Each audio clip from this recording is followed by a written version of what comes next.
کوئی اٹھا دے بولے بھائی.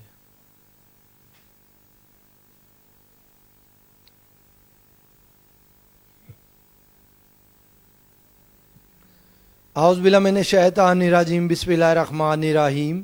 آپ دیکھ رہے ہیں نوروز عزاداری چینل اور میں ہوں آپ کا میزبان خرم عباس خواجہ. آج ہمارے ساتھ ایک مذہبی اسکالر موجود ہیں، Nasir Naqvi, Maulana Nasir Naqvi of D G Khan. وہ آپ کو ایسے واقعات سنائیں گے جن کا مقصد یہ ہے کہ معصومین جب بھی چاہیں گناہوں کی صف میں سے کسی کو نکال سکتے ہیں، کیونکہ اللہ پاک نے ان کو اختیارات دے رکھے ہیں. اب اگلی آواز جو ہوگی وہ ہے ناصر نقوی صاحب کی. جی ناصر نقوی صاحب.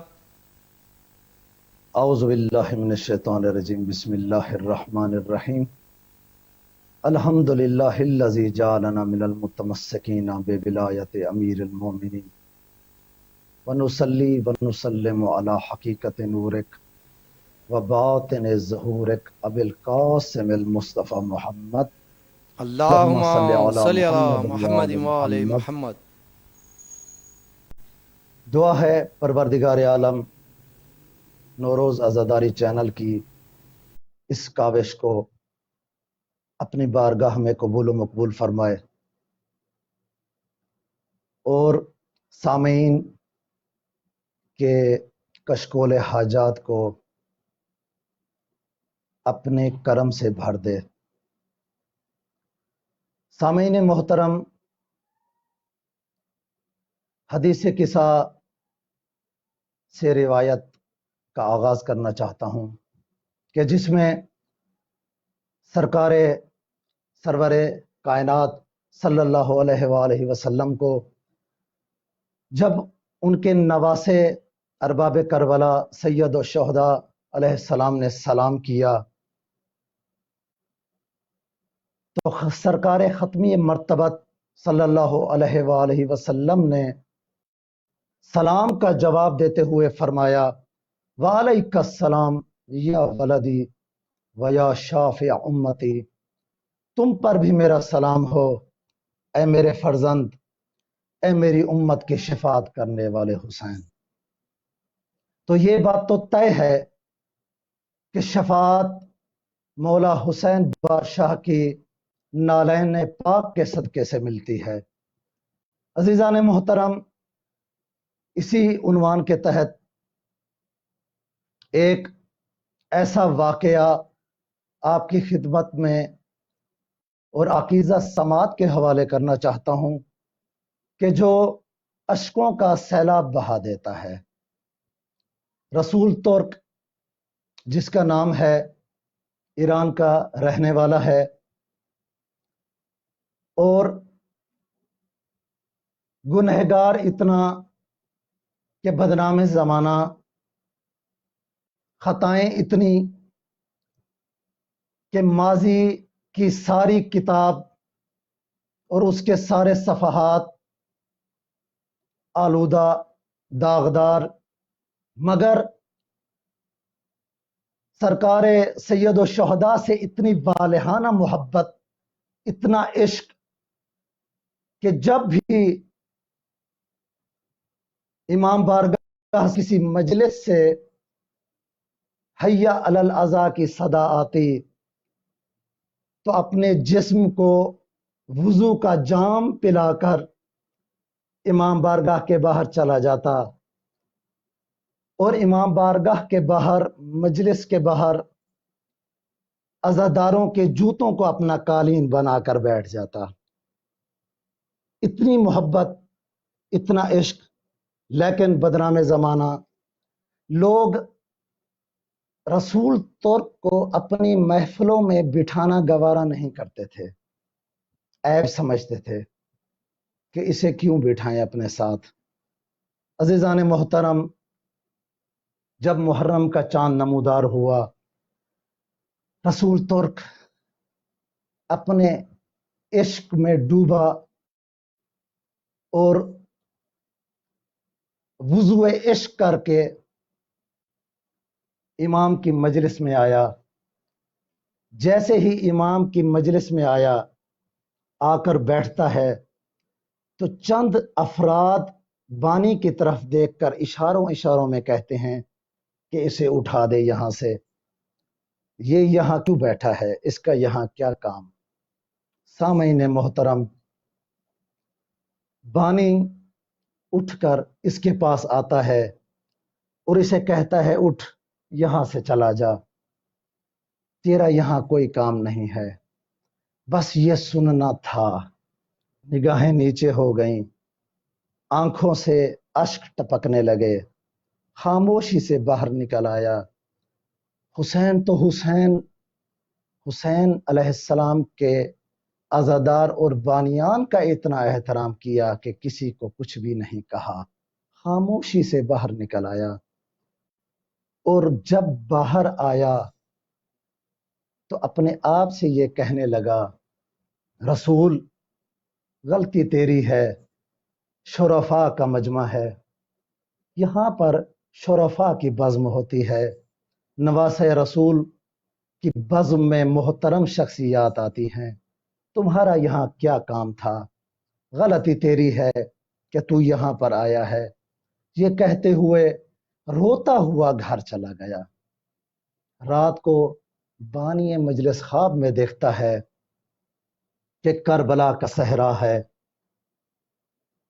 کربلا کے صحرا میں امام حسین علیہ السلام کا خیمہ نصب ہے،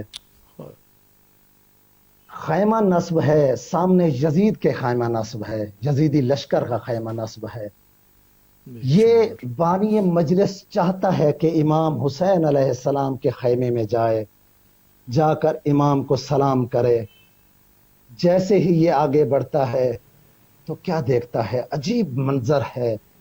دیکھتا ہے کہ ایک سگ، ایک کتا خیمے کے باہر بیٹھا ہے جو اس کے اوپر جھپٹ جھپٹ کر حملہ کرتا ہے، اجازت نہیں دیتا کہ یہ خیمے کی طرف جائے، بار بار جانے کی کوشش کرتا ہے مگر اجازت نہیں ملتی۔ سگ دوبارہ پلٹتا ہے، جھپٹتا ہے اس کی طرف، اجازت نہیں دیتا۔ یہ بانی مجلس دوبارہ غور سے دیکھتا ہے سگ کی طرف، کیا دیکھتا ہے، عجیب منظر ہے۔ عزیزان محترم، دیکھتا ہے کہ جسم تو سگ کا ہے مگر چہرہ اسی رسول ترک کا ہے۔ دیکھ کر پریشان ہو جاتا ہے، یا عالم خواب سے باہر آتا ہے، پسینے سے شرابور، جلدی سے اٹھتا ہے، کانوں میں اذان کی آواز، نماز صبح کی آواز آ رہی تھی، جلدی سے نماز پڑھتا ہے۔ ابھی خورشید طلوع بھی نہیں ہوا تھا، رات کی تاریکی میں جلدی سے رسول ترک کے دروازے پر جاتا ہے، دستک باب دیتا ہے، رسول ترک باہر آتا ہے۔ عزیزان محترم، جیسے ہی رسول ترک باہر آیا تو اس نے دیکھا کہ وہی بانی آیا ہوا ہے۔ رسول ترک جلدی سے کہنے لگا، نیاز حسین مجھے معاف کر دو، مجھ سے بہت بڑی خطا ہوئی ہے، غلطی ہوئی ہے مجھ سے، میں معافی چاہتا ہوں، شرفاء کی محفل تھی، مجھے نہیں آنا چاہیے تھا، آئندہ مجھے کسی بھی مجلس میں نہیں دیکھو گے۔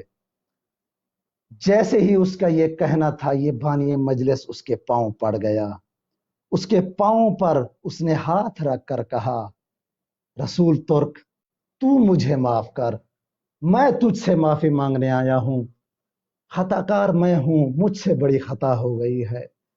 آنکھوں سے آنسو ٹپک رہے تھے۔ جیسے ہی یہ جملے سنے، بانی مجلس کی حالت دیکھی، رسول ترک کھڑا ہوا، کہا، اے بانی مجلس کیا ہو گیا ہے، بتا یہ تبدیلی کیسی ہے، تو کیوں مجھ سے معافی مانگ رہا ہے؟ معافی تو میں مانگ رہا ہوں، معاملہ کیا ہوا ہے؟ جب بانی مجلس نے خواب بتایا نا، کہا میں نے خواب یہی دیکھا کہ تو سگے امام حسین علیہ السلام تھا، خیمے کے باہر کھڑا تھا، اجازت نہیں دے رہا تھا کسی کو آنے کی۔ جیسے ہی یہ خواب سننا تھا، رسول ترک پر کپ کپی طاری ہو گئی، پسینے سے شرابور ہونے لگا، چہرے کا رنگ تبدیل ہونے لگا، بانی مجلس کو کہتا ہے ایک مرتبہ پھر کہے تو نے کیا دیکھا ہے؟ تو یہ کہتا ہے کہ میں نے دیکھا تو سگے حسین تھا۔ پھر کہا پھر بتا تو نے کیا دیکھا ہے؟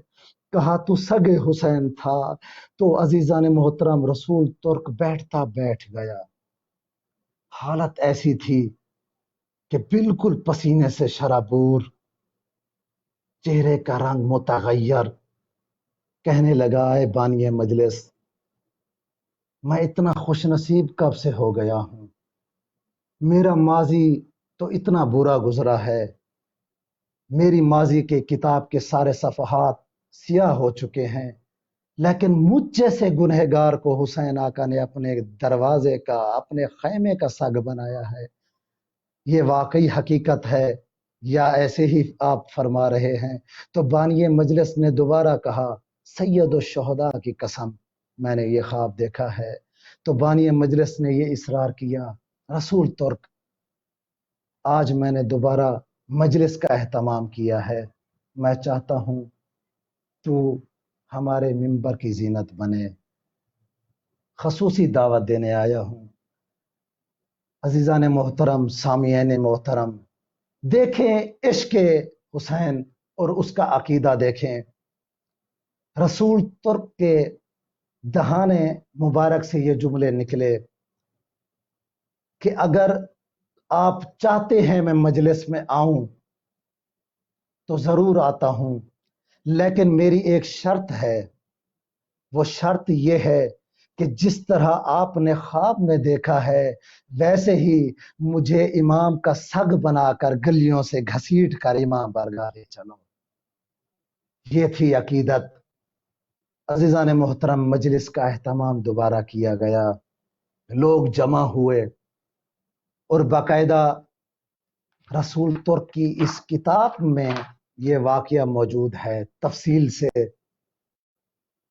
کہ جب یہ روانہ ہوئے امام بارگاہ کی طرف تو اسی کتاب میں لکھا ہے خالی سگ بن کر امام بارگاہ نہیں گیا۔ عقیدہ دیکھیں، سگ والی آواز نکالتے ہوئے امام پہنچا۔ جیسے ہی امام بارگاہ میں پہنچا تو لوگوں کی یا حسین کی صدائیں بلند تھیں، عجیب کوہرام تھا، ہر طرف یا حسین، ہر آنکھ اشکبار تھی۔ سامعین محترم، وقت گزرتا گیا، جیسے ہی بانی مجلس نے اس کو خواب سنایا تھا تو اس نے کہا آج کے بعد میں بارگاہ حسینی میں یہ وعدہ کرتا ہوں ہر برے کام چھوڑ دوں گا۔ آج کے بعد فقط فارسی میں یہ جملہ کہا فقط امروز بے بات من سگے حسینم۔ آج کے بعد میری حیثیت یہی ہے کہ میں فقط امام حسین کا سگ ہوں۔ یہ ہے رسول ترک۔ جب یہ امام بارگاہ میں آتا تو یا حسین کی صدا بلند کرتا کہ اس کی صدا میں اور آواز میں اتنے جوہر امام حسین نے ڈال دیے تھے کہ جہاں سے بھی مجلس کے کنارے سے، جلوس کے کنارے سے اس کا گزر ہوتا، یہ ایک ہی بلند کرتا یا حسین، ہر آدمی اشکبار ہو جاتا۔ اس کی آواز میں اتنا درد تھا کہ ہر آدمی، ہر شخص رونے لگ جاتا۔ عزیزان محترم، تقریباً اس کتاب میں رسول ترک کے اس خواب کے بعد 40 ایسے کرامات درج ہیں جو رسول ترک کی زندگی میں ظاہر ہوئے، جسے مصنف نے لکھا۔ اس میں سے ایک یا دو آپ کی خدمت میں عرض کر کے بات تمام کر دوں۔ اس کا ایک دوست تھا رسول ترک کا، اکٹھے ماتمداری اور مجالس میں جایا کرتے تھے۔ تو اس کے دوست نے رسول ترک کو کہا رسول ترک آپس میں ایک وعدہ کرتے ہیں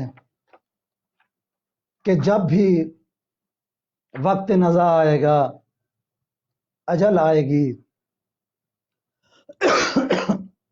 یا تو پہلے اس دنیا سے جائے گا یا میں پہلے اس دنیا سے جاؤں گا، تو ایک دوسرے کو احوال ضرور بتائیں گے کہ ہم نے جو اتنی عزاداری کی ہے، ماتمداری کی ہے، اس کا صلہ کیا ملتا ہے۔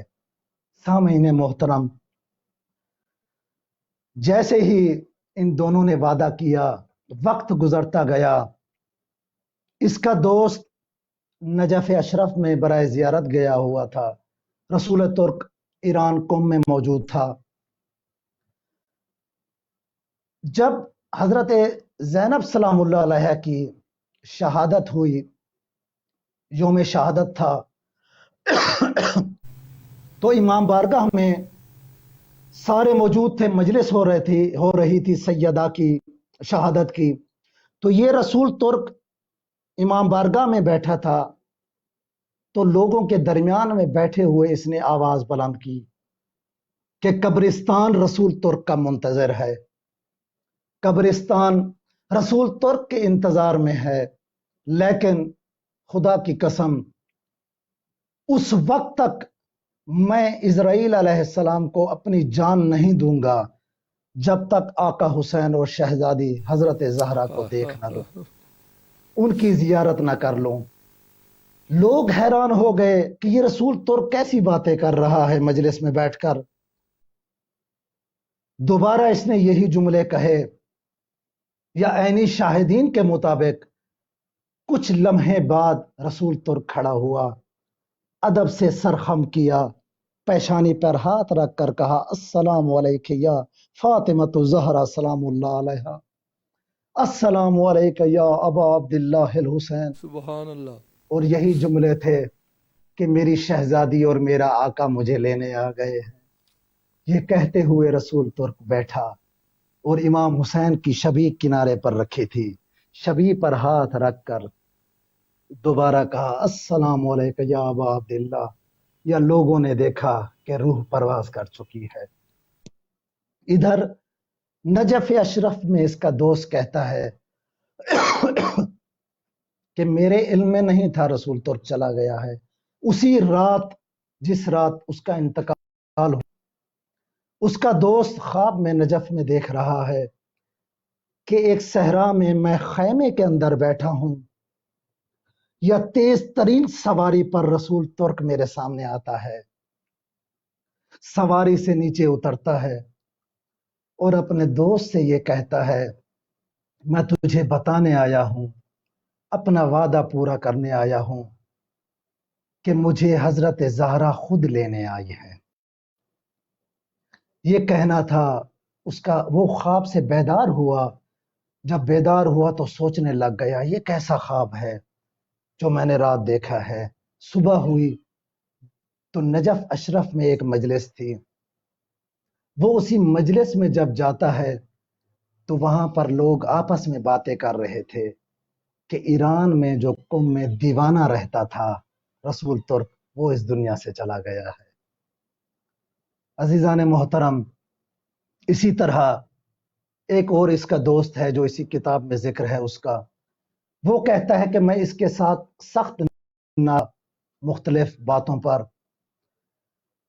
تو میں نے سنا کہ رسول ترک مریض ہے، کچھ دن پہلے وفات کرنے سے، جاؤں اس سے جا کر ملوں، اس کی احوال پرسی کروں، تو میرے پاس وقت نہیں ملا اس کے پاس جانے کا۔ خلاصہ میں نے رات کو خواب میں دیکھا ایک رات کہ میں باہر تہران کے روڈ پر جا رہا ہوں، اتنی لوگوں کی بھیڑ ہے، مجمع ہے، اتنا بڑا اجتماع ہے، اتنے مرد جا رہے ہیں، تو میں نے کسی ایک مرد سے پوچھا، اے شخص یہ بتا کہ آج کوئی مجتہد فوت ہو گیا ہے یا کوئی مراجع اس دنیا سے چلا گیا ہے؟ تو وہ شخص اس کو کہتا ہے خواب میں، نہیں، آج رسول ترک اس دنیا سے چلا گیا ہے، یہ سب اس کے جنازے میں شرکت کرنے جا رہے ہیں۔ یہ کہتا ہے جب میں آگے بڑھا تو میں نے دیکھا مردوں کے مجمع کے درمیان ایک کالی چادر والی بی بی نقاب پوش درمیان سے چل رہی ہے، مجمع کے درمیان میں۔ تو میں نے دل میں سوچا کاش یہ بہتر ہوتا کہ یہ نہ آتی، مردوں کا مجمع ہے، خاتون کا کیا کام ہے اس مجمع میں۔ یہ آگے بڑھا، اس خاتون کے کنارے پر جاتا ہے، جا کے کہتا ہے اے خاتون، ادب سے کہتا ہے اے خاتون، اگر آپ رسول ترک کی بہن ہی نہ ہوتی اگرچہ، پھر بھی آپ کو زیب نہیں دیتا کہ آپ ایسے مردوں کے مجمع میں آئے۔ تو سامعین محترم، اس نقاب پوش بی بی نے مخاطب ہو کر اس سے کہا تو جانتا ہے میں کون ہوں؟ تو وہ کہتا ہے نہیں میں نہیں جانتا۔ تو وہ نقاب پوش بی بی فرماتی ہیں کہ میں زینب بنت علی ہوں، میرے بھائی حسین نے مجھے کہا، فرمایا کہ رسول ترک کے جنازے میں شرکت کر۔ اس کی آنکھ کھلتی ہے، خواب سے بیدار ہوتا ہے، جلدی سے گاڑی لیتا ہے رسول ترک کے گھر، تاکہ جا کر اس کی عیادت بھی کروں، خواب بھی سناؤں۔ وہی منظر دیکھتا ہے کہ لوگوں کا ہجوم، اتنا بڑا اجتماع۔ جا کر پوچھتا ہے تو کہتے ہیں رسول ترک اس دنیا سے چلا گیا ہے۔ سامعین محترم، یہ واقعات حقیقی ہیں۔ میں نے آپ سے عرض بھی کیا ابھی کہ 40 ایسے کرامات دیکھے گئے ہیں رسول ترک کے کہ اس کتاب میں درج ہیں، لیکن وقت نہیں ہے کہ آپ سے بیان کیے جائیں۔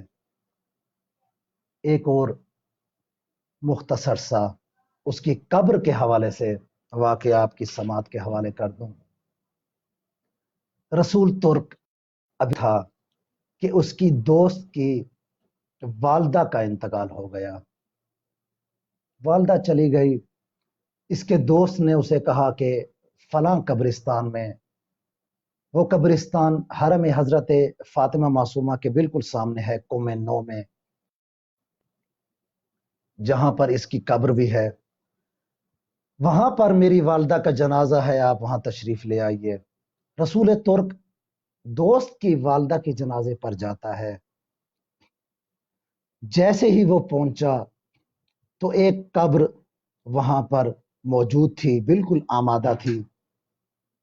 رسول ترک وہاں پر پہنچتا ہے، وہ قبر اس کے دوست کی والدہ کی تھی، لیکن اس کے دوست نے یہ کہا کہ میں اپنے والدہ کو اس قبر میں دفنانے نہیں دوں گا، میں نے آپ سے کہا تھا میری والدہ کے لیے وہ والی قبر تیار کرنا، لہٰذا وہ والی قبر تیار کرو، اس کو چھوڑ دو، رہنے دو۔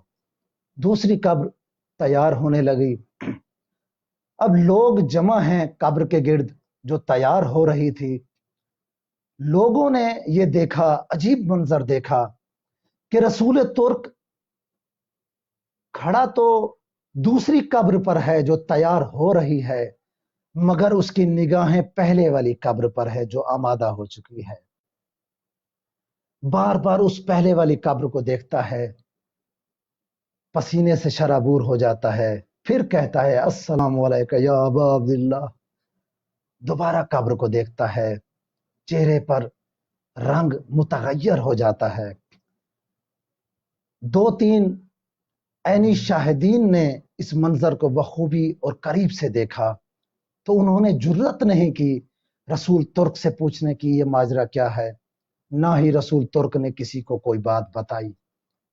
عزیزان محترم، کچھ ہی دن گزرے، جب رسول ترک اس دنیا سے چلا گیا تو وہی عینی شاہدین بتاتے ہیں کہ ہم رسول ترک کے جنازے پر آئے تو کیا دیکھتے ہیں، وہی قبر رسول ترک کی تھی جسے وہ بار بار غور سے دیکھ کر یہی کہہ رہا تھا السلام علیکم یا ابا عبداللہ الحسین۔ عزیزان محترم، امام حسین علیہ السلام شفاعت کا مظہر ہیں۔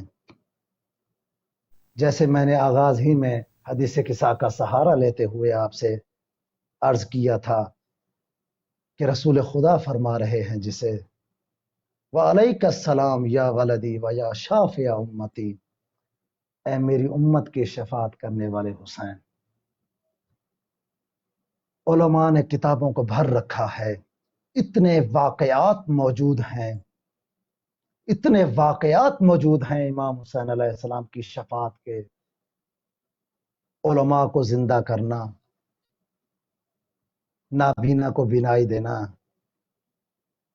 اس کے ساتھ ساتھ اتنے واقعات امام کی کرامات کے اور امام کی شفاعت کے کتابوں میں ہیں کہ جیسے ہی انسان پڑھتا ہے آنکھوں سے اشک ٹپکنے لگ جاتے ہیں۔ مولانا صاحب آپ نے آخری بات دیکھنے عرض والوں کر کو، دوں، جی بسم اللہ بسم اللہ۔ بسم اللہ، آخری بات عرض کر دوں، ایت اللہ بہجت کے استاد ایت اللہ قاضی کو کسی نے خواب میں دیکھا تھا، تو خواب میں ان سے پوچھا کہ اے قاضی صاحب، کوئی حسرت آپ کی جو رہ گئی ہو، آپ اس دنیا میں انجام نہ دے سکے ہوں؟ تو سامعین محترم، بہت بڑی بات کی آغائے قاضی نے، فرماتے ہیں میری ایک حسرت رہ گئی ہے، میں کاش زیادہ سے زیادہ زیارت عاشورہ پڑھ لیتا۔ اور اسی طرح امام صادق علیہ السلام سے جب کسی شخص نے کہا مولا مجھے موت سے خوف آتا ہے، وحشت آتی ہے مرنے کے نام سے، کیا ہوگا، کیسے گزرے گی شب اول قبر؟ تو امام فرماتے ہیں تو زیارت عاشورہ پڑھا کر۔ تو وہ شخص عرض کرتا ہے مولا اس بات کا زیارت عاشورہ سے کیا تعلق؟ تو امام فرماتے ہیں تو زیارت عاشورہ میں نہیں پڑھتا اللہم رزقنی شفاعت الحسین یوم الورود، واہ واہ واہ واہ کہ اے واہ۔ پروردگار مجھے قبر کی پہلی رات، داخل ہونے والی رات میں امام کی شفاعت